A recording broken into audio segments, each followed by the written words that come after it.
What happens when the person you trusted most rewrites your role in their story?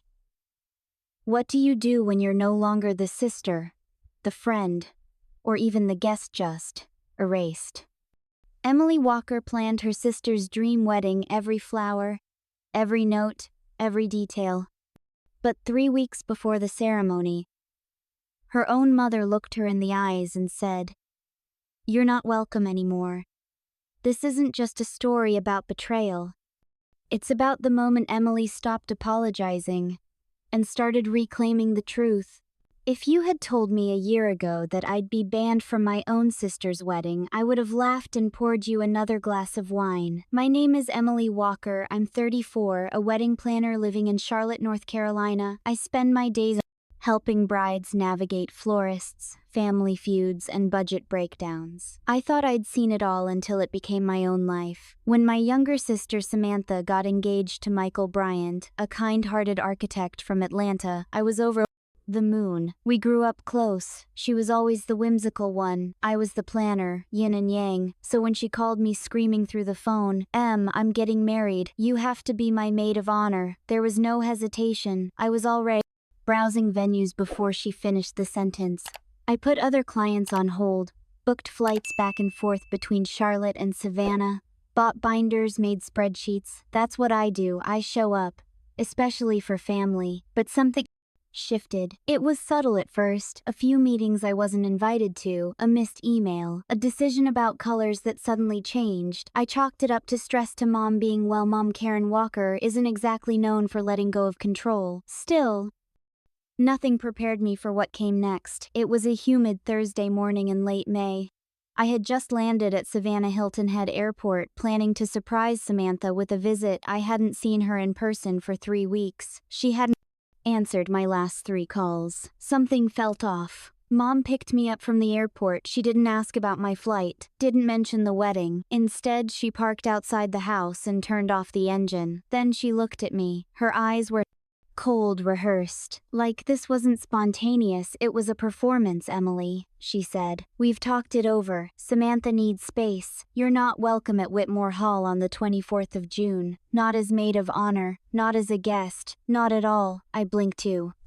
"Don't understand, it's for the best," she said. "Let's not make this harder than it already is." And just like that, the door closed on the wedding, on my role as sister, and on the version of family I thought I belonged to. But that wasn't the end. That was the beginning.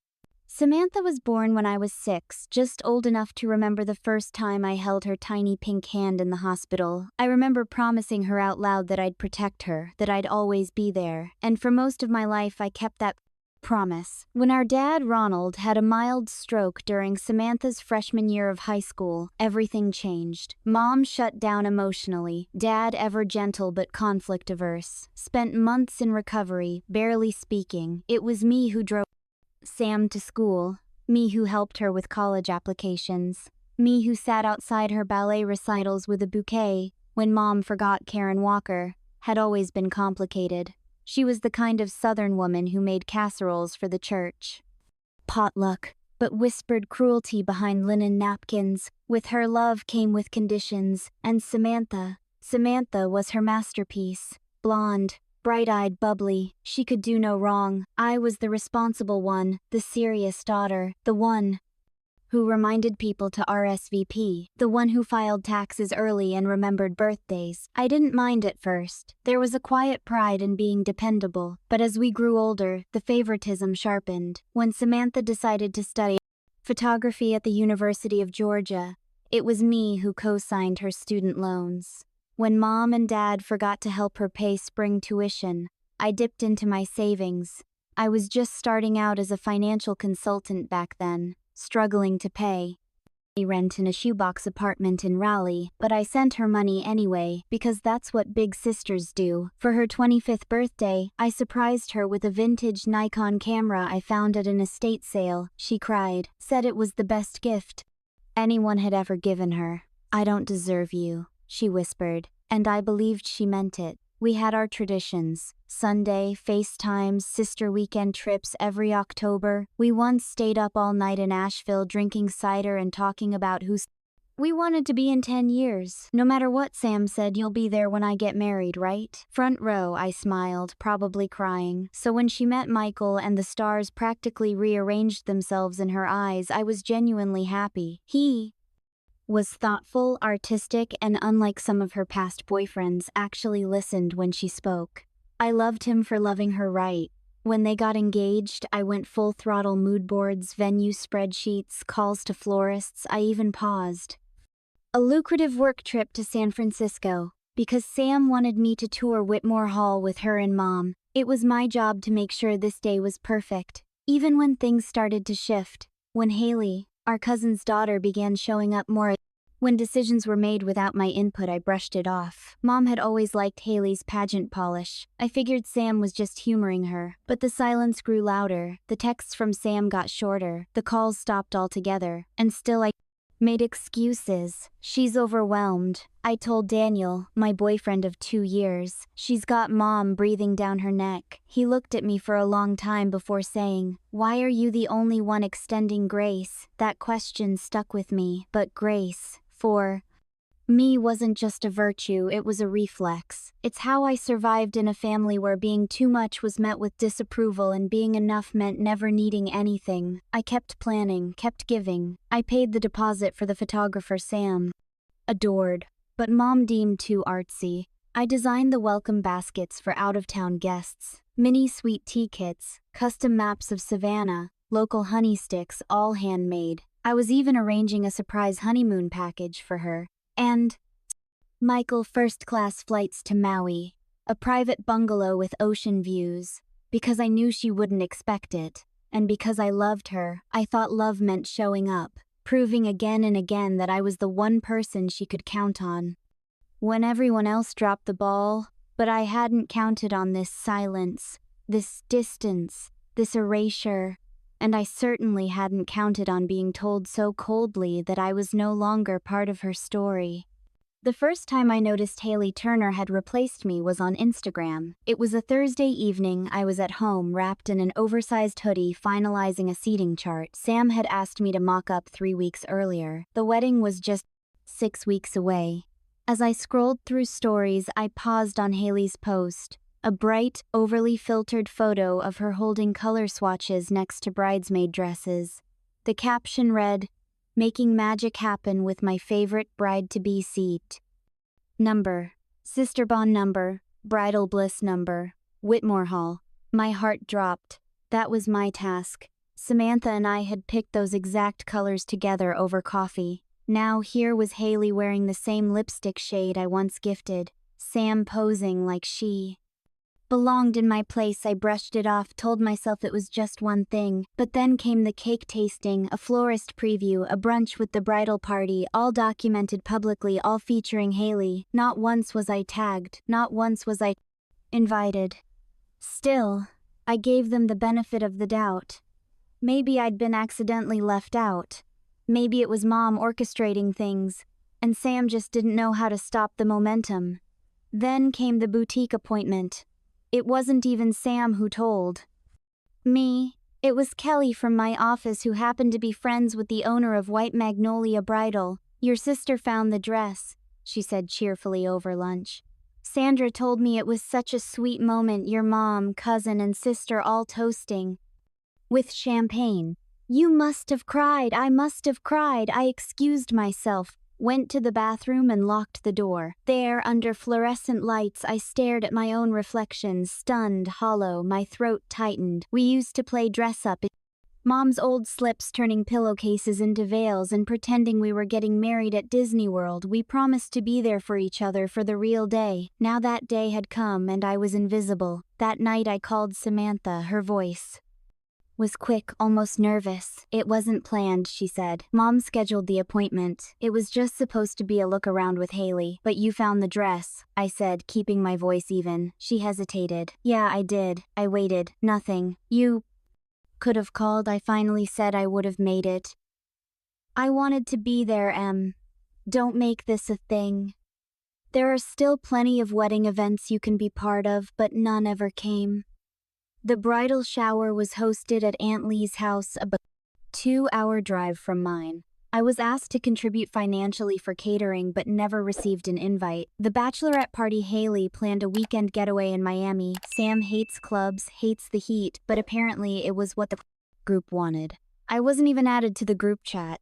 When I offered a suggestion for the playlist, songs Sam and I danced to at her Sweet 16, Haley replied with, "That's cute, but we're going in a more modern direction now. Sam's not 16 anymore." I read the message 3 times.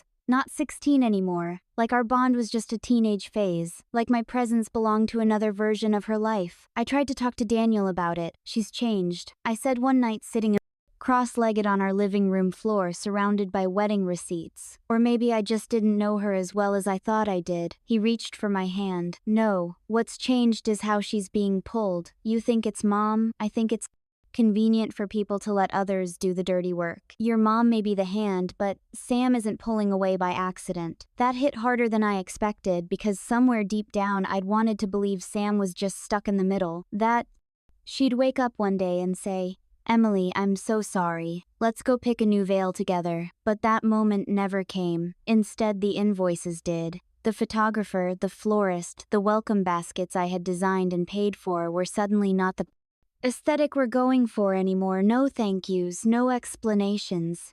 Just voided transactions and the quiet shuffle of Haley stepping in. And yet I kept planning, kept giving, because I thought maybe, just maybe, this would all be worth it when I handed Sam the surprise honeymoon package. I'd booked a 7-day escape to Maui luxury bungalow, private chef, sunrise hike, and a note that read, "For the girl who still believes in magic, from your forever maid of honor." But as the days slipped by, it was clear I wasn't the maid of honor. I wasn't even a bridesmaid. I was just the girl who picked out the dress but didn't get to be there when she said yes to it. The text from Samantha arrived on a Sunday evening 3 weeks before the wedding. "Mom wants to clear the air. Come to the house Thursday at 7. There was no "hey" or "I miss you" or even a hint of warmth, just logistics, but I clung to it like a rope in deep water. Maybe this was the moment, the one where Sam looked me in the eye, apologized, and said she missed me. Maybe Mom would ease up. Maybe we could still fix this. I spent the next 4 days rehearsing what I would say, not angry, not accusatory, just honest. The evening air was thick with Savannah heat as I pulled into our childhood driveway. The house looked exactly as it had for decades, white shutters, red brick, blooming azaleas, but something about it felt different. Smaller, or maybe I was just older. Mom answered the door without a smile. "They're in the living room," she said, stepping aside like a stranger. I stepped inside. Dad was in his usual recliner, eyes darting anywhere but me. Samantha sat on the edge of the couch, fingers twisting the hem of her sundress. And there on the armrest where I used to sit during family talks was Haley, legs crossed, expression unreadable. I stayed, standing. "I thought this was between me and Sam," I said. Mom's voice was smooth, practiced. "This affects the whole family." A pit formed in my stomach. "We've had concerns," she began. "Your behavior during this wedding, it hasn't been easy." "What behavior?" I asked, confused. "The way you insert yourself," she said, ticking off her fingers. "Your tone with vendors, the gifts you give with strings attached, the passive-aggressive messages, making things about you." I turned to Samantha. "Sam," I asked, my voice barely above a whisper. She didn't look up. "I just peace," she mumbled. "No more tension." "You think I'm the tension." "It's been hard," she said quietly. "You always have strong opinions. It makes things complicated." I felt something crack in my chest. "Complicated. I booked your honeymoon. I designed your welcome gifts. I covered the vendor deposits when no one else did." "Exactly," Mom snapped. "Always throwing your money around, using it to control." I shook my head. "I never asked for anything in return. You expected the spotlight," Haley added, her voice syrupy. "That's not what being a bridesmaid is about." I laughed, sharp and small. "I'm not even a bridesmaid, am I?" Silence. Then Mom delivered the final blow. "We all agreed you're not welcome at Whitmore Hall on the 24th of June, not as maid of honor, not as a bridesmaid, not even as a guest." The room went still. The only sound was the ticking of the old mantel clock. I looked at my father. He shifted, avoiding my gaze. "Dad," I tried. He opened his mouth, closed it, said nothing. Samantha finally looked up, but only for a second. I nodded slowly. When did this decision happen? Mom smiled like it was a game she'd just won. Over the last few months it's been building. Samantha asked Haley to be her maid of honor weeks ago. We just needed to make it official. I turned to Haley, who met my eyes without flinching. Congratulations, I said, voice steady. Must have been an honor stealing something you never earned. It's nothing personal, she replied. Nothing personal. Being erased from your sister's life isn't personal. I stared at Samantha one last time. Is this really what you want? She didn't answer. Instead, Mom stepped forward, arms crossed. Samantha wants a peaceful wedding, and frankly, your presence makes that impossible. I stood there a moment longer, trying to feel something other than the hollowness swallowing me whole. Then I turned and walked out. No one followed, not even her. The drive home was a blur of streetlights and silence. Twice I had to pull over because I couldn't see through the tears. When I finally stepped into my apartment, Daniel was waiting. He stood up the moment he saw my face. What happened? He asked. I didn't speak, just crumbled into his arms. Between sobs, I told him everything. The setup, the public humiliation, the silence from Samantha, the satisfaction on Mom's face. They don't want me there, I whispered. At all. Daniel didn't say anything right away. He just held me. When I looked up, his eyes were full of fire. They can't treat you like this. Apparently they can. Then we start protecting you. Now, that night, lying awake in the dark, I realized something devastating. I'd built my identity around being the dependable one, the fixer, the giver, the glue. But even glue can be ripped apart, and I had just been torn completely out of the picture.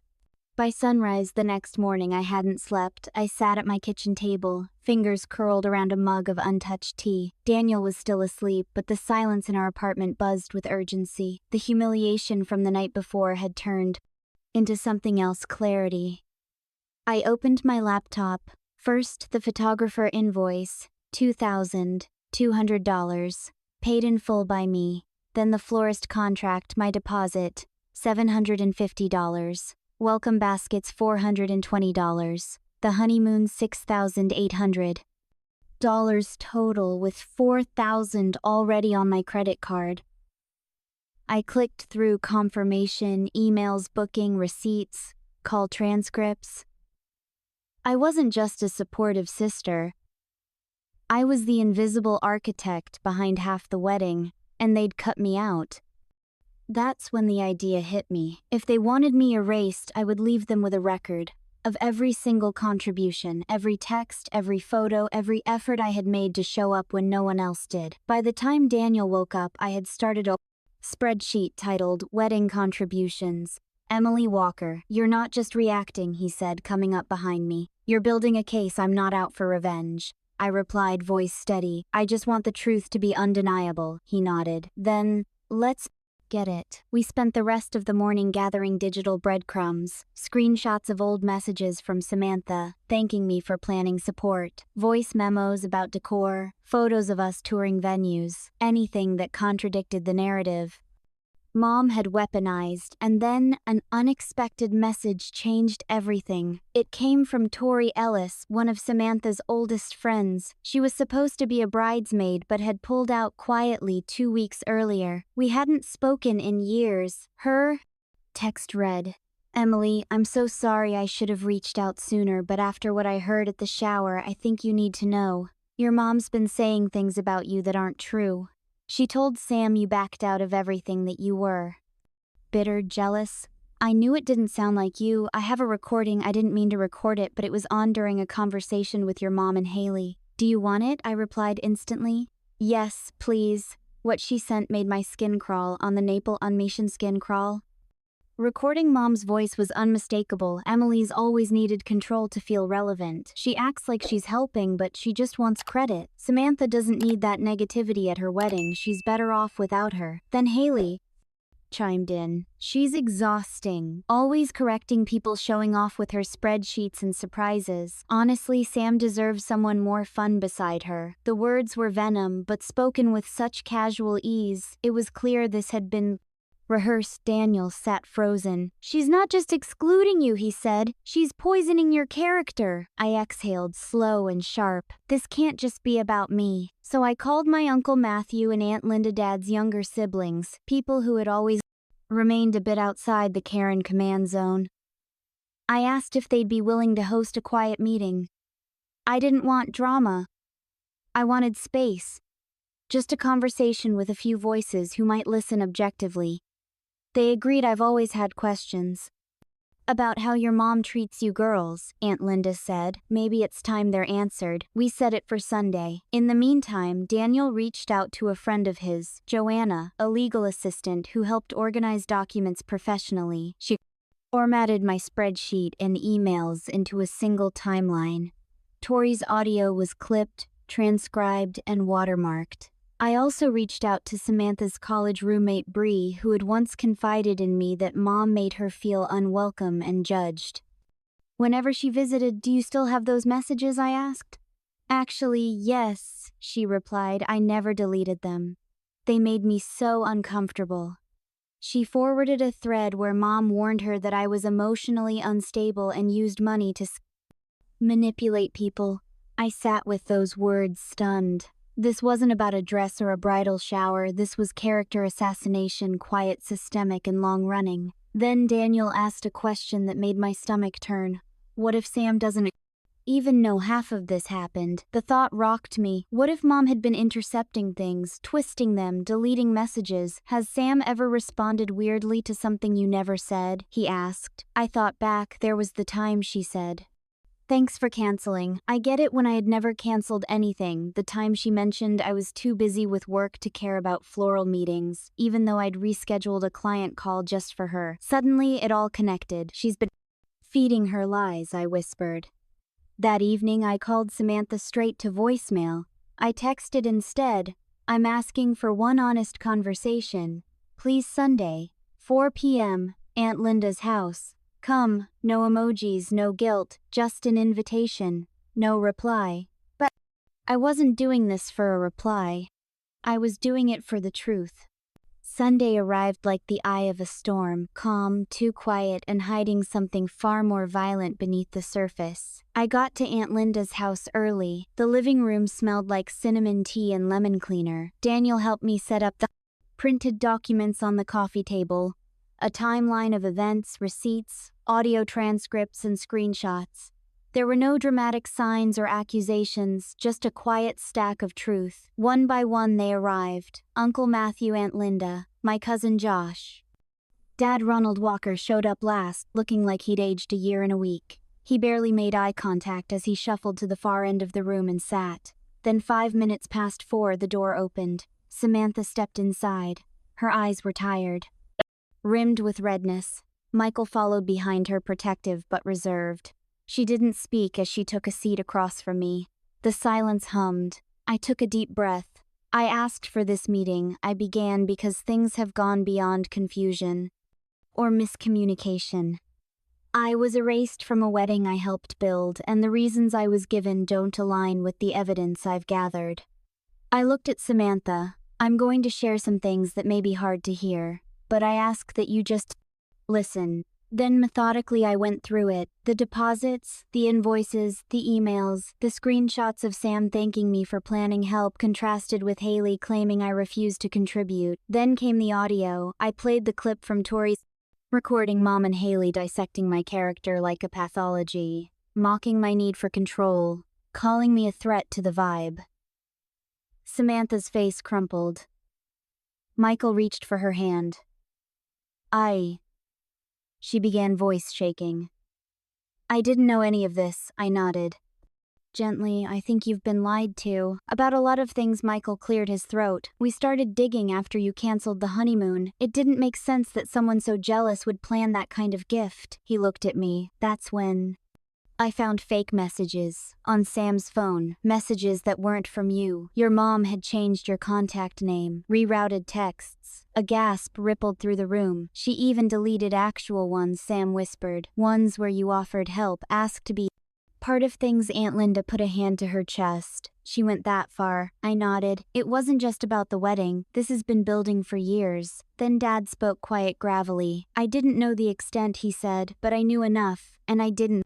Stop it, that's on me, I blinked, stunned. It was the first time he'd ever acknowledged it. Before I could respond, the front door opened and there she was, Karen Walker, uninvited, dressed perfectly in blush and pearls like she had somewhere more important to be. She looked around the room, eyes landing on the documents. Her lips thinned. What is this? Some kind of tribunal? No, Mom, Samantha said, standing. It's the truth, Karen scoffed. Oh, please. Emily's always been dramatic. She's always been consistent. Michael cut in. And everything she just showed us checks out? Karen turned on me. You couldn't let your sister have her day, could you? Always needing to be the center. Stop, I said, voice clear but calm. I'm not here to argue. I'm here to set boundaries. You're tearing this family apart. No, Sam said, stepping between us. You did that. With lies, with manipulation, with silence. Karen blinked. The room held its breath. If Emily isn't standing beside me, Samantha continued.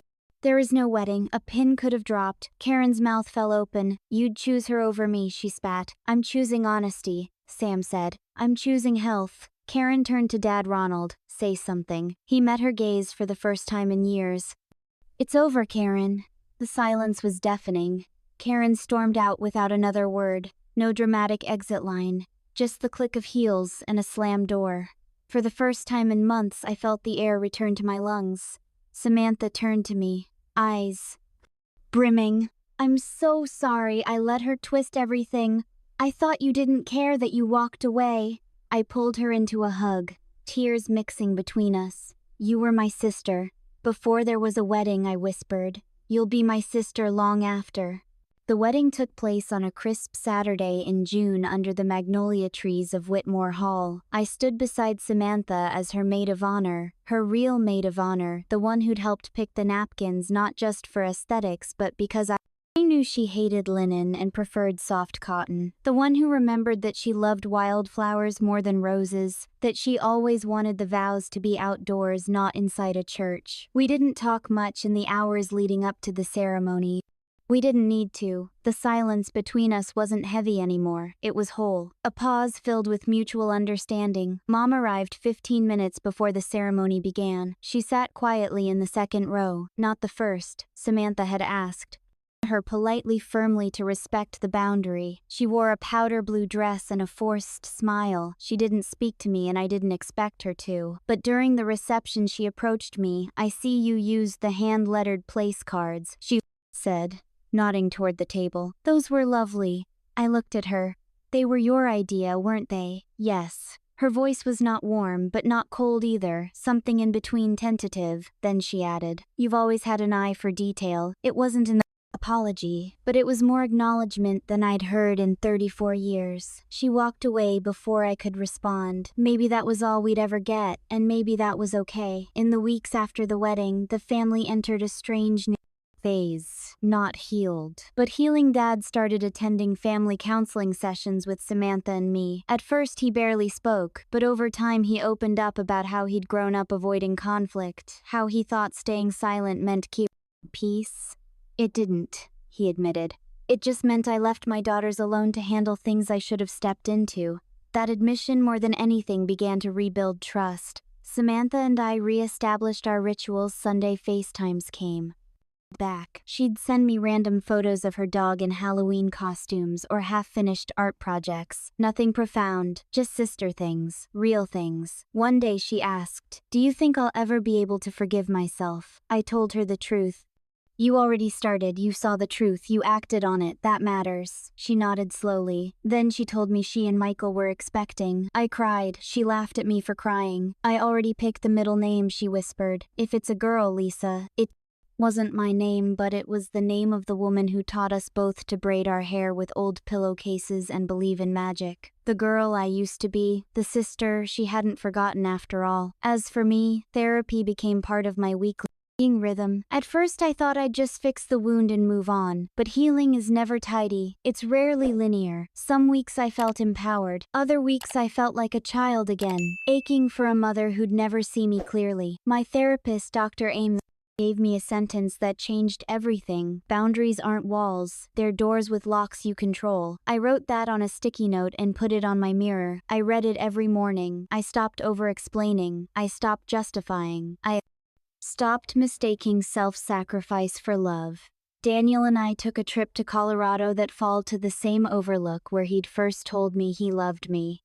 This time we watched the sun dip behind the mountains in silence. No planning. No spreadsheets, just breath. He proposed, I said yes, but I made one thing very clear. We're doing this our way. No committees, no controlling voices, just us. He smiled, I was counting on that. We got married in a small ceremony the following spring. Under a sycamore tree, 15 guests, no drama, no performance. Mom wasn't invited, not out of spite but out of protection, of space of choice. I wrote her a letter though. I told her I wished her well, that I hoped she continued therapy, that I hoped she one day saw her daughters as more than reflections of herself.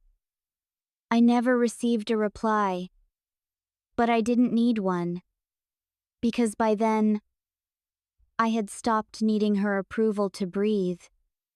If you've ever been erased by someone who was supposed to love you, if you've ever been painted as the villain because you dared to set boundaries, if you've ever stood alone in a room full of family and realized no one saw you, I hope this story reminds you, you're not alone. Your worth does not shrink because others refuse to see it. Your value doesn't vanish because someone rewrites your role in their story. Sometimes healing looks like leaving the door open but walking away anyway. Sometimes peace comes when you stop begging to belong and start choosing to be whole.